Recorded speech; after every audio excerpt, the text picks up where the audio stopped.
नमस्कार, मैं अमिका सिंह और आप देख रहे हैं तेजस भारत। ठुकरा के मेरा प्यार मेरा इंतकाम देखेगी। कोई गाना नहीं सुना रही हूँ मैं आपको, बल्कि जो खबर बताने जा रही हूँ वो इस गाने पर एकदम सटीक बैठता है। ये सिर्फ एक फिल्मी डायलॉग नहीं था, ये एक सिरफिरे आशिक के दिमाग में पल रहा वो खौफनाक इरादा था जिसने एक हंसती खेलती दुल्हन की जिंदगी छीनी। मंगलवार की रात, जगह बक्सर, जहाँ शादी का मंडप सजा था, रोशनी थी, संगीत था, हंसी थी, खुशियां थी और स्टेज पर खड़ी दुल्हन थी। इसकी आंखों में नए जीवन के सपने थे, इसके हाथों में मेहंदी थी, जिसके गले में वरमाला थी। बारात आई थी बलिया से, दो परिवार मिल रहे थे, दो जिंदगियां एक हो रही थी। जयमाला की रस्म चल रही थी, रिश्तेदार तालियां बजा रहे थे, म्यूजिक बज रहा था, लोग मोबाइल से वीडियो बना रहे थे। लेकिन उसी भीड़ में, उसी खुशी में, उसी मंच के पास एक मौत खड़ी थी। चेहरे पर कपड़ा बांधे, हाथ में पिस्तौल लिए और फिर एक गोली चली और वो गोली जाकर लगी दुल्हन आरती के पेट में।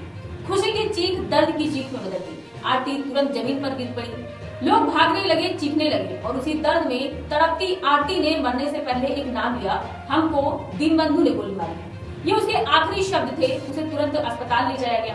डॉक्टरों ने कोशिश की, लेकिन आरती की सांसें उनका जीवन छोड़ चुकी थी। सपने खत्म हो चुके थे। एक दुल्हन जिसे उसी रात विदा होना था, उसी रात दुनिया से विदा हो गई। पुलिस की शुरुआती जांच कहती है कि ये मामला प्रेम प्रसंग है।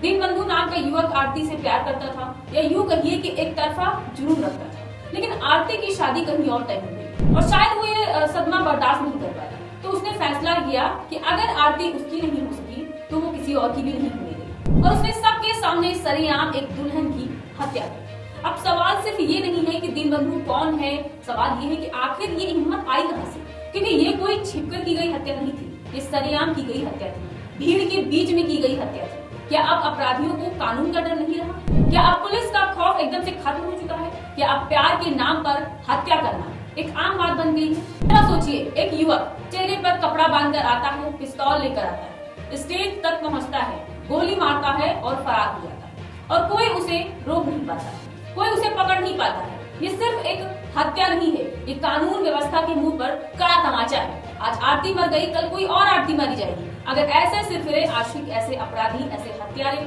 खुलेआम घूमते रहे तो कोई भी बेटी, कोई भी दुल्हन, कोई भी लड़की सुरक्षित नहीं रहेगी। सबसे बड़ा सवाल है, क्या प्यार अब अधिकार बन गया है? क्या ना सुनना अब लोगों को बर्दाश्त नहीं है? क्या लड़कियों को अपनी पसंद से शादी करने का हक नहीं है, या फिर उनकी ना की सजा मौत है? पुलिस कह रही है कि आरोपी की तलाश जारी है, लेकिन सवाल ये है कि जब धमकी दी गई थी तब पुलिस कहाँ थी? ये घटना हुई है बिहार में और बारात आई थी उत्तर प्रदेश से। ये सिर्फ दो राज्यों का मामला नहीं है, ये पूरे देश का मामला है, जहाँ एक तरफा प्यार जुनून बन रहा है, जुनून हिंसा बन रहा है और हिंसा हत्या बन रही है। आज एक माँ की बेटी चली गई, एक पिता की लाडली चली गई, एक पति की पत्नी बनने से पहले ही उसकी जिंदगी खत्म हो गई, उसकी मेहंदी का रंग सूखने से पहले ही उसका खून बह गया। अब जरूरत है सिर्फ आरोपी की गिरफ्तारी की, जरूरत है ऐसी मानसिकता को गिरफ्तार करने की, जरूरत है कानून के डर को वापस लाने की। क्योंकि अगर कानून का डर खत्म हो गया तो शादियां, मंडप और जयमाला के स्टेज खुशियों की नहीं बल्कि मौत के मंच बन जाएंगे और हर दुल्हन डरेगी कि कहीं उसकी जयमाला उसकी आखिरी न बन जाए। फिलहाल आपकी इस रिपोर्ट पर क्या राय है, हमें कमेंट बॉक्स में जरूर बताइए।